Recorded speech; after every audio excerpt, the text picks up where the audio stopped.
Welcome to the McFeely Mess podcast at Inforum.com. In-depth conversations and opinion covering a variety of topics from the world of news, sports, and more. Here's Mike McFeely. Another episode of the McFeely Mess podcast at Inforum.com. And our guest today is somebody who you all clamored for, or somebody for whom you all clamored. How about if I say it that way instead? He was a guest. We actually became friends, and he was a guest of my old radio show on KFGO back in the day, many, many years ago. And we have stayed in touch, kind of fell out of touch here with the pandemic and everything else. So it's only been 3 or 4 years, but we'll get back on the horse and talk with Clay Jenkinson of Bismarck, North Dakota, who is doing a really cool project he can tell us about and writing some really cool essays as always, including one about radio and its effect on rural America, which I was completely fascinated by and entertained by. And so we have lots of things to talk about. So hello, Clay. How are you? It's great to be back in communication with you. It's been a couple of years, but we write a text to each other now and then. I follow your work, of course, at the Forum and for the Forum group. And I'm doing more or less the same thing. And it's as if, they say about those friendships that when you get back together, it's as if nothing has changed. Well, certainly nothing has changed in America. We're still circling the drain here, trying to determine whether we will survive the phenomenon. You're just going to get right into it. I thought we were going to have some fun talk about radio, AM radio in rural America, but you're just going to go right for the America's swirling down the toilet, and we're all done after November 2024. So get your fun in the next 10 months because we're all gone after that.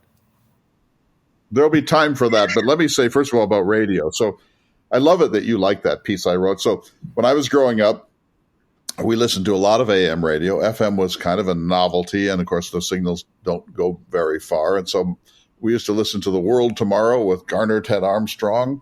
And we used to listen to the Joe Pine Show. It's like the original angry sports. I'm sorry. He was like the original angry talk radio guy. And others. And, of course, here in North Dakota, it was the old Reb. I don't know if you have any remembrance of this. The old Reb was at KFYR. He was one of the, Wolfman Jack. Remember when, the DJs had handles and whole personalities, personae that they developed. And the old Reb was an unreconstructed Southerner. Every morning on the 50,000-watt giant KFYR, the old Reb would do the morning call. He would say, "Time to get up, it's reveille." And then he'd go, "Yeah," in the old Reb. And then there would be all this stuff. And people loved it. I was the president of the old Reb fan club. Do you remember any of those great personalities? See, I grew up in the Twin Cities. And so my memory is of Steve Cannon and the Cannon Mess with his Morgan Mundane and his characters, that it was all Steve Cannon, but he had 4 or 5 voices that he did. So that was my introduction to AM radio. Was my dad would come home and click on WCCO, the Good Neighbor, and I'd listen to Steve Cannon and those Sid Hartman, of course, and all those personalities on that station. Those great Minnesota Twins, Minnesota Vikings announcers. But do you, when you were growing up, do you remember? And this is one of the points I was trying to make in that essay, which people can go to at ltamerica.org. But one of the points I was making is that AM had a kind of magic about it because it was still obviously radio. The signals would come and go, and the voices would rise into falsetto, and you'd lose them. And there was, that's over now. And so now I have an XM radio and good radio in my vehicles, and so the sound is so clear and pure now that it's kind of taken some of the magic of radio out of the equation. Does that make any sense to you? It does. And what I'll tell you is, and what I was thinking about when I was reading your essay, and I actually linked it in my newsletter a couple of weeks ago, and I can put it out on social media do that. But I drive mostly between the Twin Cities and Fargo-Moorhead now. And so if I'm by myself, and if I don't, I listen to podcasts now just because I don't want to listen to what's on the radio in many cases. But when you do drive from Fargo to Minneapolis, as soon as you get out of range of Fargo and you're not in range of Minneapolis yet, almost exclusively what you hear on AM radio now is religious Christian radio or right-wing wacko talk radio. It is. I think about this actually quite often if I'm driving back from the Twin Cities at night and all I can get is AM radio. I don't want to listen to a podcast. It is Christian religious radio, and they don't hide the fact of what the message they're trying to get across. It's not we love God. It's we hate Joe Biden and we hate Democrats. And by the way, praise the Lord. And then you mix that with the conservative talk radio. It's become so just omnipresent in rural America and America in general. It's like, wow. I remember years ago, Clay, you told me that you believe that Fox News and conservative talk radio was going to change the face of America. And I, being my naive, I'm the smartest guy in the room self, said, oh, people aren't that stupid.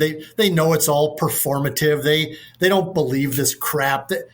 They do believe this crap. And it is and has changed the face of America. And so, I mean, those old names that you threw out there in your essay, and I actually took some time to look up the guy from Utah. What a fascinating story that the friend.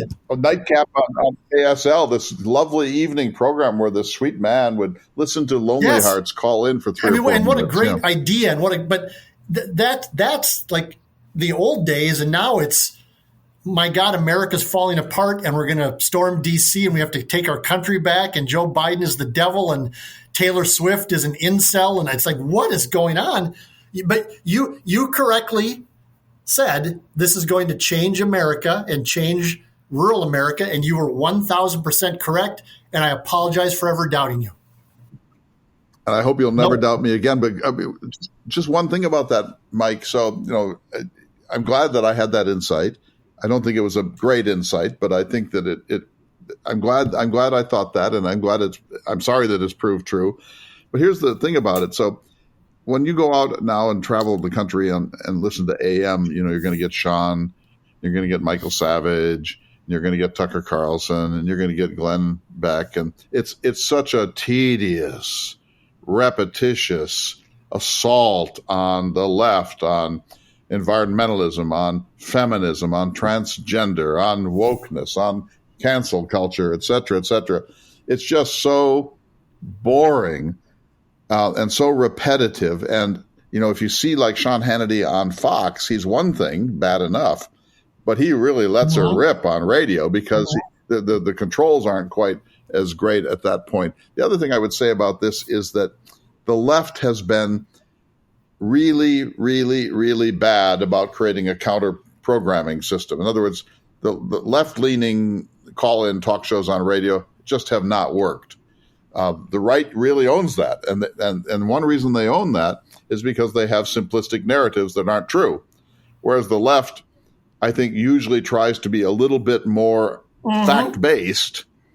And the right is just perfectly willing to go with grievance culture. And grievance culture doesn't work on the left in the same way it works every time on the right. And what I'll say is, and this is probably an indictment of myself and an indictment of the left, is that, again, I mean, if I watch Fox News at the gym or something, if it's on the TV above the treadmill or I have it on my radio, and to me, and I have a simple bachelor's degree from Morehead State University. I'm certainly no Rhodes Scholar or anything like that. But I listen to that or see that and go, you would have to be an absolute idiot to believe any of this. It's such garbage that it's beyond my comprehension that anybody could fall for this. And I think that's the problem on the left is we're all too smart for our own good, or at least think we are, of course.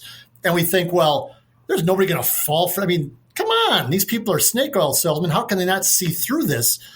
And they do. And whether it's because they're just stupid, which I could make an argument that's what the case is. And I was going to say, I'm sorry I offend people. I'm not sorry. If you believe all that stuff, you are. There is a streak of you that's stupid. But I mean, that's what caught me by surprise over the years was, if somebody, I think when somebody is joshing me, as we used to say, I can sort of pick up on it. But when you get the emails I get and the phone calls I get, and these folks are repeating the exact same things about, Pizzagate or, whatever, you go, oh my God, this is where people are getting their information. They're digesting it, they're believing it, and they're repeating it. And so I would assume if I sat in the cafe in Leeds, North Dakota, that I would hear the same conversations going on there. And I would sit there in my corner and go, oh my God, these people believe this. So I couldn't agree more. A couple of things about that. One is confirmation bias. Confirmation bias is when you ingest the news or commentary merely to shore up an argument you already had. Your mind isn't open. You're just looking to be confirmed that the Democrats are losers, that they're woke, that it's cancel culture, they're proto-communists, they're all secretly Marxists. They want to destroy America from within. They love late-term abortions, and what they really love is abortions on the last day of a pregnancy or partial birth abortions. You know all that stuff, but it works every time. The confirmation works every single time, and I can even accept a view that the Democrats like to throw money at things, and the Democrats are budget busters, and the Democrats are a little too woke, and so on. Here's what I can't get, Mike: that the Democrats are running a child sex trafficking ring from a pizza house in Washington, D.C. When you get to that stuff, you think, is there any person on earth who would believe that?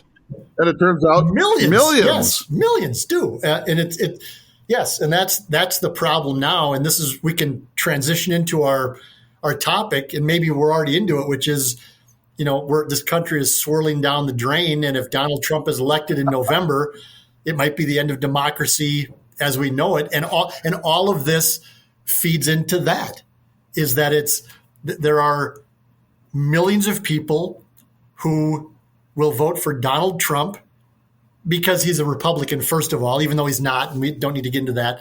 But they believe that Democrats are evil, and that, we're trying to end this country and allow brown people and yellow people in this country to take it over from the rightful owners, which is people with pigments such as ours, even though, of course, we know that we were not the original inhabitants of this land. But we're in a place now that I thought, again, when you and I first started talking in about 2009, 2010, if you would have told me then that we're going to have this discussion in 2024, that we might see our country end or the democracy end, I would have called you nuts. Yet here we are.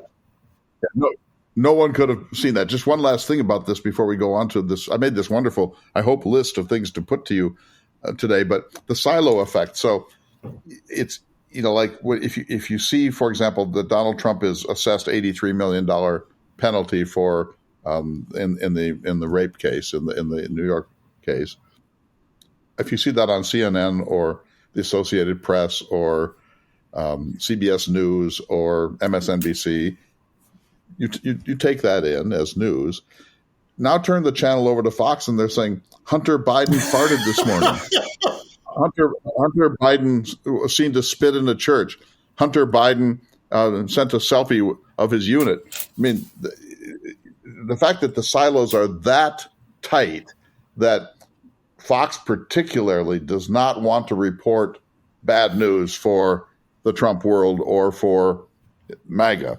And so they have their one big thing now, which is Hunter Biden is going to somehow enable them to bring down Joe Biden, and maybe he will, but this is it. And the fact that they don't say today the president was assessed an $83 million fine for continuing to vilify a woman who's already won a $5 million settlement, that's what makes me realize we're doomed. In other words, you would think that since you're surfing, you don't even have to get up to change the channel as I did when I was a child. You'd think that people would say, I wonder how CNN's handling this. But they don't. They stay within that world. Or to the right of Fox, and many MAGA people now regard Fox as a kind of Right. liberal sellout. Fox is Rhino, by the way. So, but go on. Yeah. All right. So here I have 8 propositions. I just want to put them to you. Number 1, the guardrails held barely. Yes, and yeah, they did. And you're talking about the 2020 election and the previous Trump administration. Dare I say, the first Trump administration? Yeah, they did barely, as you said. So I don't disagree with that. Nope, we agree. And what held them wonderfully and strangely enough was the U.S. court system, Correct. the court system, and B, Republican election officials in several key states, especially Georgia. Correct. Yep.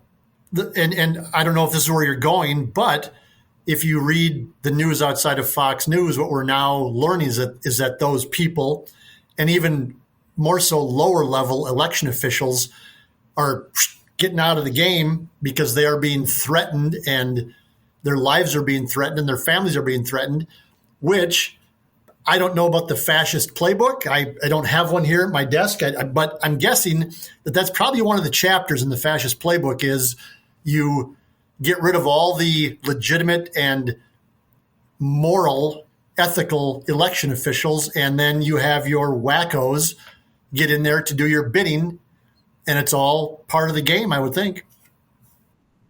By this time next year, we'll know whether that worked.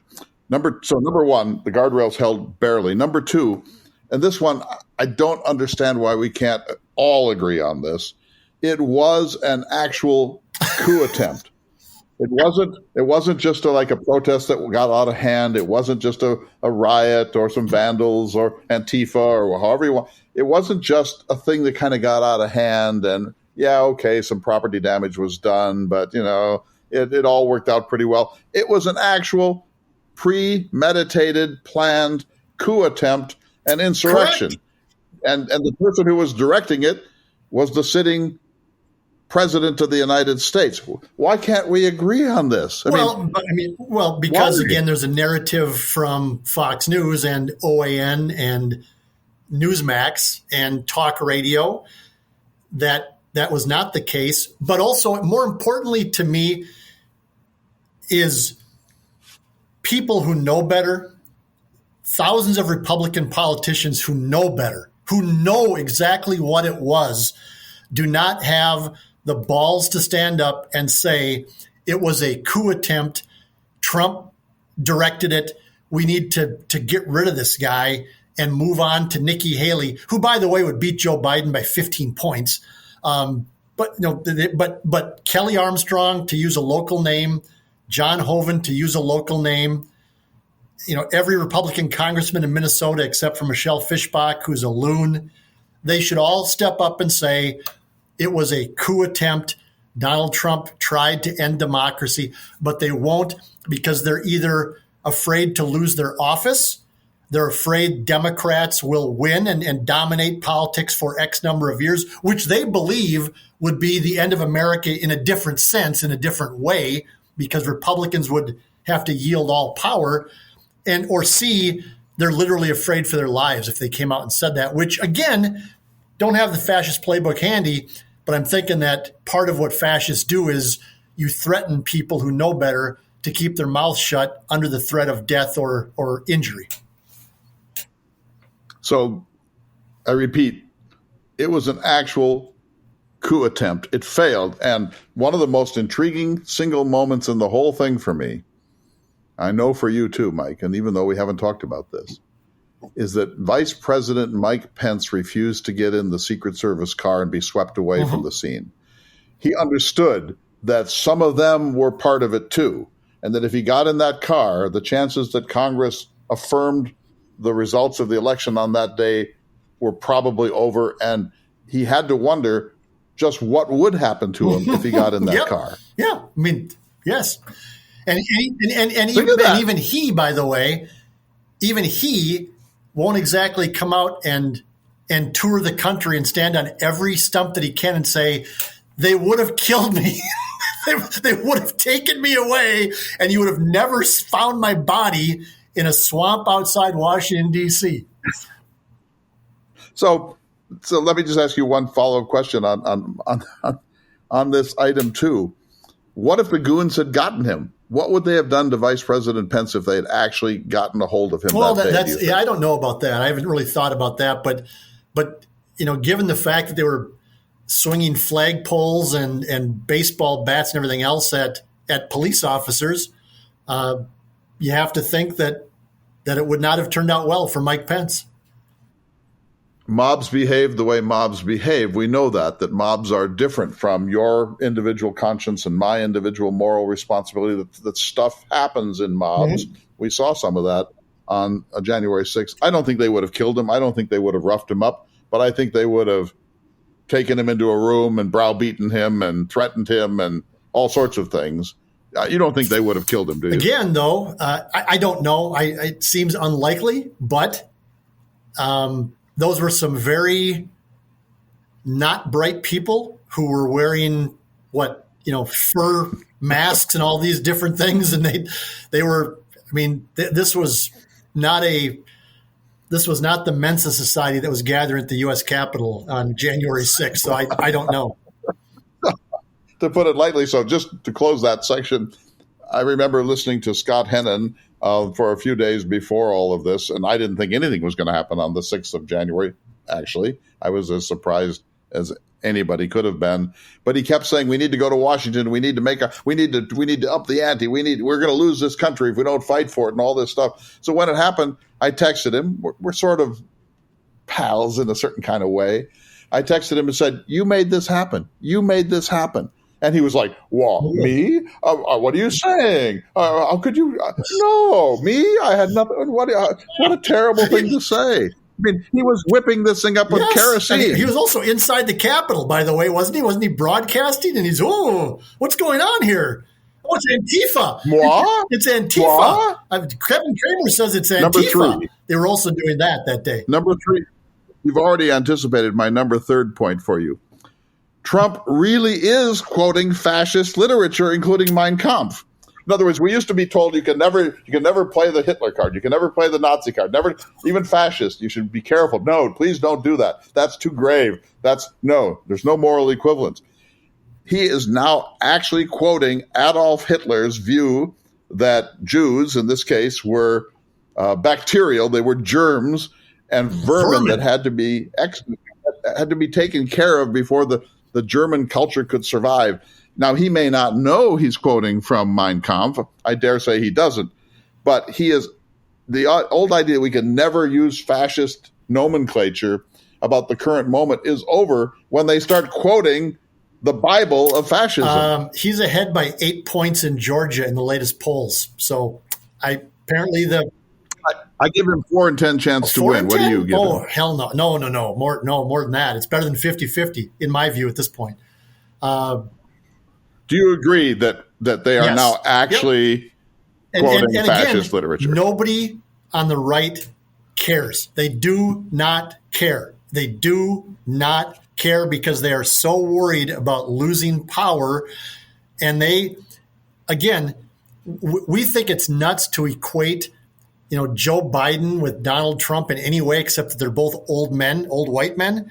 But on the right, they view Democrats as just as big of a danger to the United States as I view the Republican Party, even though there's no equivalency at all. And you can't talk them out of it because they are terrified that there's going to be open borders and all bathrooms are going to be, everybody's going to be going to the bathroom in the same place. And there's going to be boys and girls getting dressed together. And we don't know who boys and girls are going to be.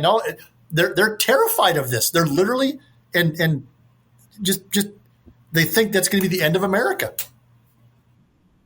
And they think that transgendered athletes are going to win the swim meets, and little Jill from Wahpeton and Judy from Watford City is going to be defeated by someone born male who is using transgender merely to become a star athlete, which of course they actually think that's happening here in the United States already. Yes.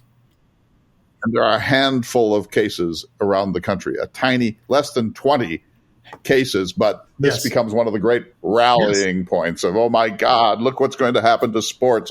Our daughters are going to have to shower with And by All the right. way, these are the same groups of people who didn't want females to compete in athletics anyway, and were against Title IX and against the Equal Rights Amendment and against all of those things because women should stay in the home and cook for their husbands and walk a step behind them. But now these same people are incredibly worried about women getting defeated by a transgender swimmer in a meet that doesn't exist. But go on, please. But it's just so ludicrous. You think, and it works every time. It works every time. All right, number 4 this week. I think we may disagree a little bit on this one. The election is probably going to be between two old men who are both physically old and to a certain degree cognitively impaired. I agree actually with that. I'm a Biden guy for obvious reasons, and it angers me when Dean Phillips and even locally here, our mutual friend Joel Heitkamp.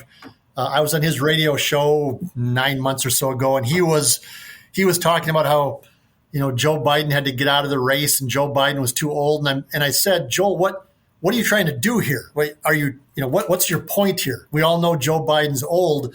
All you're doing is giving fuel to the people who already hate the guy, and their own guy is cognitively impaired, and they're never going to admit it. So why are you admitting it? It's the old Democratic fault, is that we try to be too honest and we try to be too level-headed.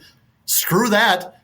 Donald Trump is, I think, more cognitively impaired than Joe Biden is, and maybe mentally ill, for God's sakes, by the way. Well, there's that. Both of them are too old to be, I think, candidates for the presidency of the United States. We're the most dynamic, most extraordinary, most energetic nation in the world, most innovative. You really don't want people who were born with manual typewriters to be and rotary dial telephones to be running the most advanced nation in the world. But that's where we are, and so you have to deal with where we are. We can lesser of two evils, and believe me, there's no way I could vote for Donald Trump in this election, even if I thought his policies were better, because I think he's a clear and present danger to the future of American democracy, and I don't think Biden is. And I think when the right says that, they're just being idiots. All right. Number 5, democracy really is on the ballot come November, but don't we both wish that the standard bearer of saving democracy was somebody who wasn't 80-some years old and shuffling around? Of course we do. Yes, I wish there was and if Biden wins this year and democracy survives for 4 more years, I do believe that the next president in 2028 is going to be a 45-year-old person. I just think this country is going to be ready to say goodbye to the baby boomers. I'm not a baby boomer. I'm ready to say goodbye to all baby boomers. No offense to you, Clay, but you all have had too much power for too long. Baby boomers have effed up this country in ways that I never thought it was going to be effed up, mostly because of selfishness and entitlement and laziness. Because guys like my dad, by the way, not to get on my stump here, guys like my dad flew above Europe for a couple of dozen missions and bombed the Nazis and took a chance of getting his ass shot off so his kids and grandkids could come back and be a bunch of lazy assholes. We were at Woodstock. What's wrong with that? World War II fighting age? Woodstock. World War II fighting age? Y'all were at Woodstock fighting for what was right, and now all you're worried about is a tax cut because you don't want to pay too much in taxes. Hell no, we won't go. Look, you can say what you want about us boomers. We're not going to drain the swamp, Mike. We're going to drain the treasury before we're going to bankrupt this country. We're going to vote so much help for ourselves in the last 12 or 15 years of our lives that we will destroy the economy of this country, and we don't give a damn one way or the other. The last part of that is the part that again, my father and millions of American young men like him signed up to go across the sea and take a chance on getting shot, and their children, the baby boomers, are so self-involved and so selfish that they elected Ronald effing Reagan in 1980 because he promised him a few tax cuts. And now they're willing to elect Donald fricking Trump because they're afraid that the country's not going to be white anymore and that mom's not going to be in the kitchen baking an apple pie and putting it on the windowsill. It's worse than you say. First of all, we're not just the baby boomers. We're the age of Aquarius. We were the ones who were the idealists. Yes. We were going to be the ones who brought about a new era of human consciousness. We were going to be the ones who tolerated and solved all human problems. We were the class act of history. And we called, remember, the age of Aquarius was about to blossom. And look what we've done. Joe Esterhazy is a Hollywood screenwriter, and he has a book on Bill Clinton, a long, wonderful book about Clinton. He said, who would have thought that he's our Nixon? Who would have thought he'd be a corrupt, self-serving, it turns out sexual predator, self-aggrandizing, narcissist? He's our Nixon. All right. Number 6. If Biden is reelected in 2024, we are likely to have our first woman president, and it will be Kamala Harris, because I do not think that he will survive 4 years. I thought you were saying Kamala was going to be elected in 2028. You think that Biden is not going to make it? I think the 25th Amendment will be invoked because, look, I don't want to overstate the impairment, but he's an old man, and the actuarial tables are now part of the equation, right? Does he live 4 more years? I think that he does. Yes, I think that. I think he'll get through the 4 years. We survived Ronald Reagan having dementia for about the last 3 years of his second term. But how would we have told? How could we tell? but we did. We survived Woodrow Wilson having a terrible stroke. In a much different era, Woodrow Wilson's wife ran the country when he was incapacitated. I think Joe Biden will survive. I think we'll be fine if he is. I think now after in 2028, that election, then I think that might be the time that the first woman is elected president of the United States from either party.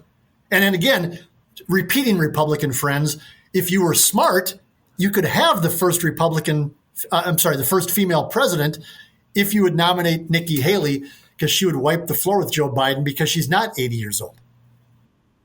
Yeah, let me say is point 7, part B. Nikki Haley is a president I could live with. How about you? Yeah, I mean, obviously as a Democrat, I would dislike 98% of her policies. I don't think she would want to end democracy. I don't think she would want to be a dictator. I would dislike the policies that were coming out of the White House for 4 years. I don't believe, despise her or be afraid of where she would take the country. I would just dislike it. She's an institutionalist. We hope so, and we think so. She believes in our system. And again, my Republican friends, wipe the floor with Joe Biden would not be a contest if you nominate Nikki Haley.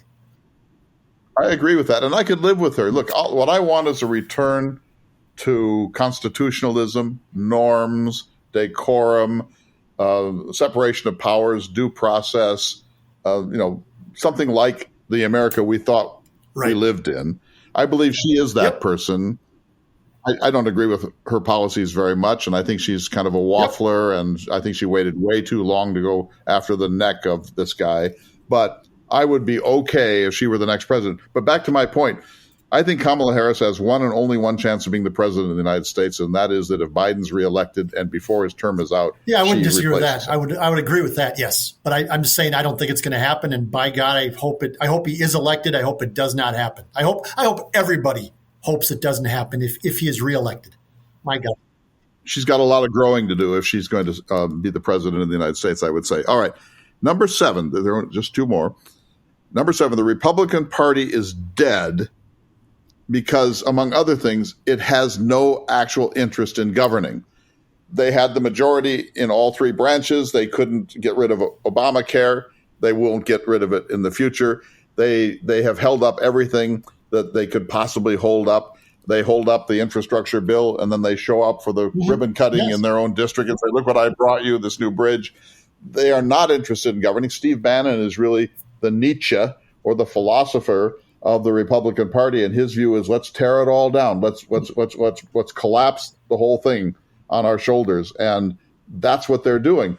If they were governing, they would have gotten some stuff done. And now to see, I guess this takes me to number 8, but it's related, Mike, for Congress to refuse to pass border and immigration compromise legislation because the Republicans don't want to lose it as an issue Correct. in the election is one of the most appalling things I've ever heard. And if you can be more cynical than we already are, it drives you deep into cynicism. I mean, what kind of a Congress would say the border is a disaster and come close to a reasonable compromise piece of initial legislation and then back away to keep open Trump's lane to the presidency? This just makes me sick to my stomach. Speaking of going back to Ronald Reagan again, wasn't there some hostages in Iran at that time, and wasn't that held up until after the election? But that's going back 45 years. And Nixon with Vietnam. I mean, these things do happen. But you're exactly right. Is that if Republican voters who have been screaming for some sort of border security for years, and in some cases, it's a legitimate discussion that needs to be taken care of, and it has been that way for 30 years or 20 years, whatever the number is. So they actually have some sort of compromise that had many of the things, for lack of a better word, that Republicans wanted, and now they don't want to pass it because at the behest of their guy, Donald Trump, they don't want to give Joe Biden a victory, and they want to keep it as an issue until November to win the election. It's the most appalling political, cynical move you could possibly think of. And it's been obvious for years that Republicans don't want to govern. They can't govern because it's two separate parties. It's what you and I would call country club Republicans that you and I both know many people like that who are our friends and colleagues, that they're not crazy people. They're people who have different views than what I might have, but yet they want to get to a place in a different way that I want to get there. Let's just say that. They're normal people. The other part of the Republican Party is the growing part. I would say it's becoming the majority part of the Republican Party is the nut jobs who just want to tear everything down, and they would rather ruin the country instead of giving it over to the Democrats or the women or the gays or the immigrants. And so that's the party that's the wing of the party that's in control right now. And they don't care about the country. They care about power. Understood. And power matters, of course, and it always has, but it seems to matter in a kind of really transparent and really disgusting way at the moment. Of course, this is true of both parties with respect to holding on to power and so on. But I'm very disappointed in Kelly Armstrong and in John Hoeven and in Doug Burgum for not saying, if North Dakota values mean anything, we can't go along with Trump's world. But of course, in fact, right? Doug Burgum he's on the Trump train, man. He's got stars in his eyes. He's flying with Trump to New York, and Doug Burgum wants to be a celebrity. He wants to be a national figure, and he has decided that he will sell his soul to do that, betting that Donald Trump is going to be elected president.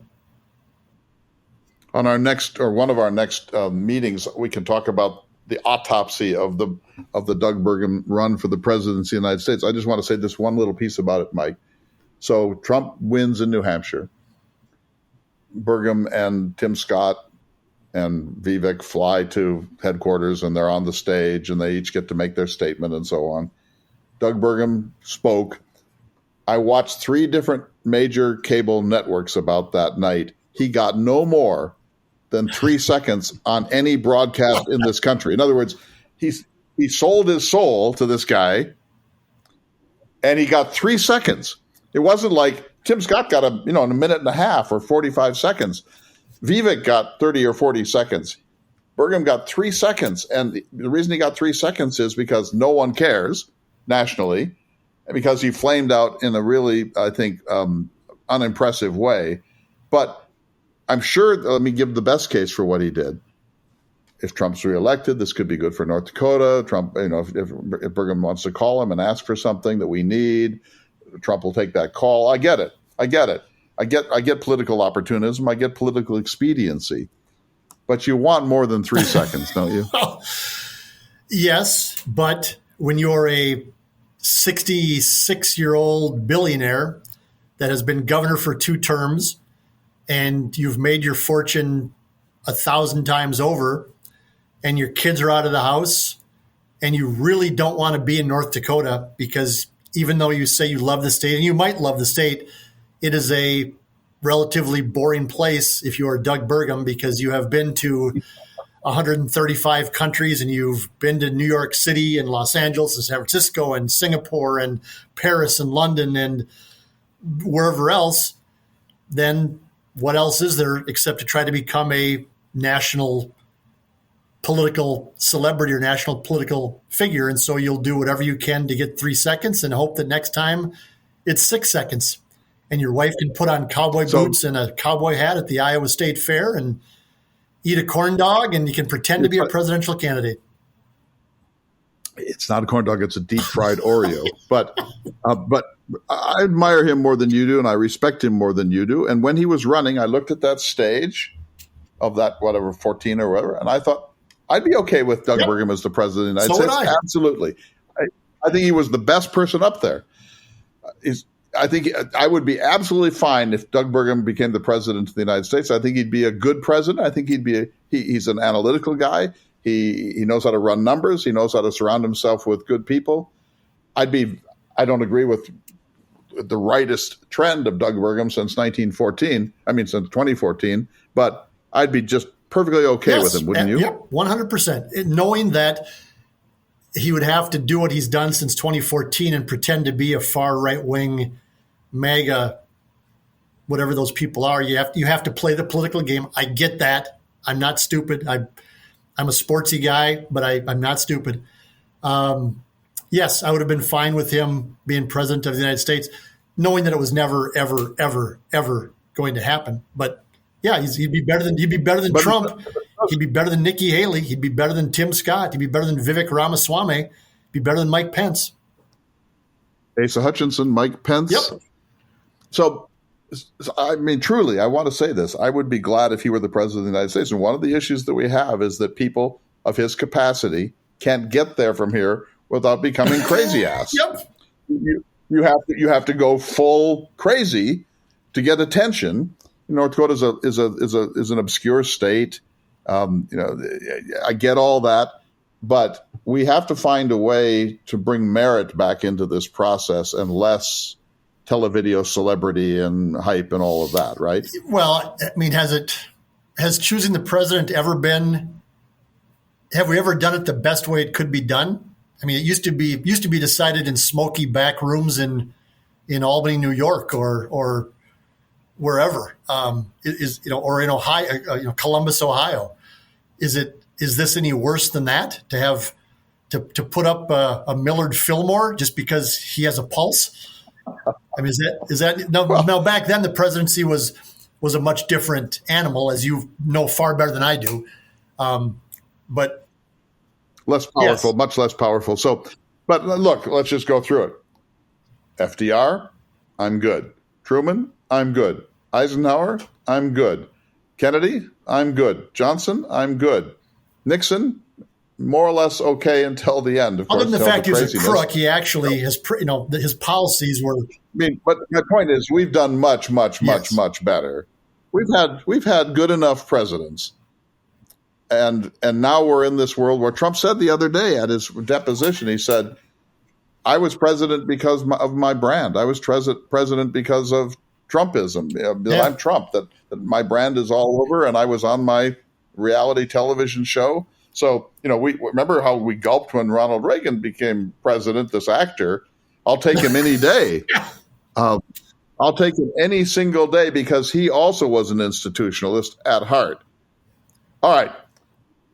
So we've agreed on almost everything. Yeah, that's here. kind of boring. We need to come up with more. We need to do more yelling back and forth and more throwing of things at our screen. So, as we close out today's talk, I have a question for you. So I watched both games yesterday. I watched both football games. I was so sorry that Kansas City won. You better not go down this road. You better not go down where I think you're going of why you're unhappy that they won, because I have a true believer as a daughter of. Which one is she? Is it because Taylor of Swift? Taylor Swift? Yeah. So you say that you're unhappy that they won because of Taylor Swift? Well, I think that Taylor Swift. Look, let's have a bet on how long Taylor Swift and Kelsey are together. I don't get. Next year at this time, we will be not having this conversation. They were kissing in the field after There'll the be a game. song They were of kissing love on the betrayal. field after the game. That's love. Did you see when he did that thing where he did that heart thing? I love it. I wanted to fire so him much. right there. So there's that. No, it wasn't about Taylor Swift. Although I hate the networks for every time he gets a pass or runs 1 yard, they go up to the booth and there she is hugging and kissing a bunch of different people and high-fiving and pretending to high-five. And you think, how long can this last? All right. But number 2, I was really, really, really, really sorry to see Detroit. You knew they were going to lose before they got through, but I wanted them to make it. I wanted them to get through. I liked Detroit, and I was rooting openly for Detroit, even though I don't really care, just because sports can sometimes be something more than just a game, and Detroit has been shat upon for 50 years by everybody. And I wanted Detroit to win so they could look to the world and say, go F yourself. We're going to the Super Bowl and you're not, and we're Detroit. And that's what I wanted to happen. But how about, and it did not. I reckoned that Detroit would not make it all the way. And I reckoned that they might even lose the game yesterday. I'm not a big fan of football, and I don't follow it very closely. I freely admit that. But what really bothered me was to blow that lead. To blow that lead just puts them right back in Detroit can never, ever, ever get over the hump. It just reinforces everything we're worried about. Correct. They'll be back. Detroit is resilient.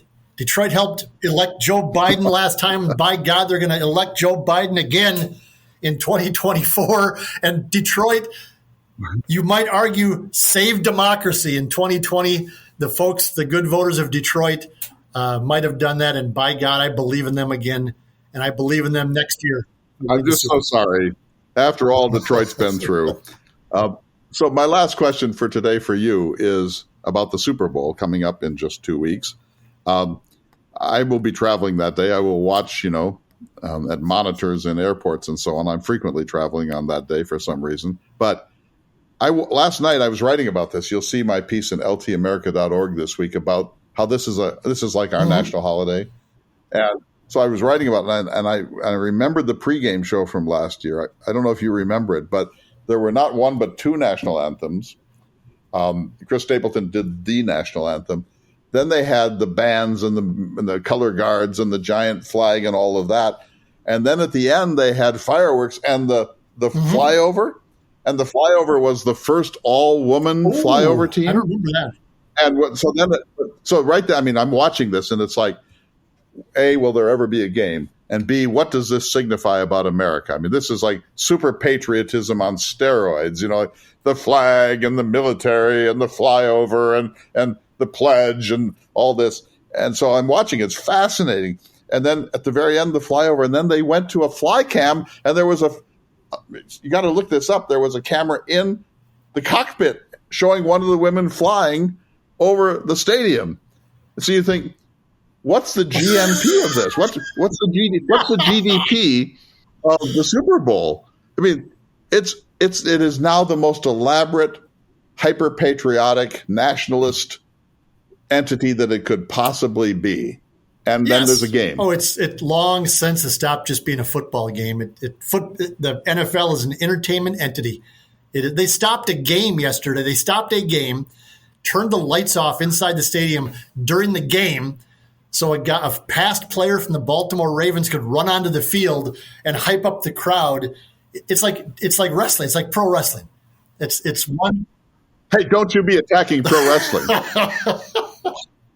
You're not saying that's fake, are you? I'm saying it's great entertainment is what I'm saying. And that's the NFL's great. You know what I love about professional wrestling? It's the last place where steroids are still okay. Yep, I agree. That and high school sports. That's the only two places. Have you watched any pro wrestling lately? They're like jumping off a 4th-story building onto the neck of another guy. The acrobatics. I am never going to mock their athleticism, but it just ain't my cup of tea, brother. When I was in 8th grade, my 8th grade graduation gift was not mine. My friend Robert Baird, who lives in Fargo, by the way, and he and his father took us to an all-star wrestling match in Fargo where we saw Vern Gagne, legend, the champion, Ampero Firpo, the wild bull of the Pampas, Dr. X, and if it ever comes to Fargo, you got to let me know. We're going. We're getting front row seats.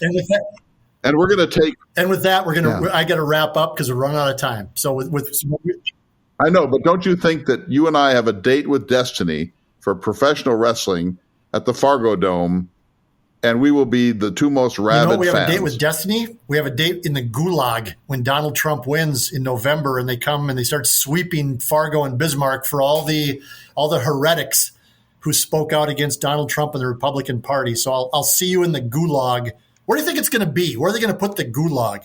Is it going to be up by Pembina someplace, or we won't have to move? No. We can stay. It'll be in International Falls or something. But I'll tell you this. I know we're going, but I'll tell you this. When they come for us, they're getting you way before me, my friend. You'll be gone. I'll be one of the last people standing. You'll be in the second wave. I'm very proud of that. I'm very proud that that's going to happen. Thank you, Clay Jenkinson, joining us on the McFeely Mess podcast. We'll have him back real soon. If he would ever lighten up that schedule so we could actually get you on once. My God, you have a busy life. We're going to be on a couple of times a month now. ltamerica.org. Let's talk in a couple Thank you. of weeks. Clay Jenkinson on the McFeely Mess podcast. We'll talk again soon, y'all. See you down the road. Thanks for listening to the McFeely Mess podcast at Inforum.com. For more podcasts and columns, head to Inforum.com and search Mike McFeely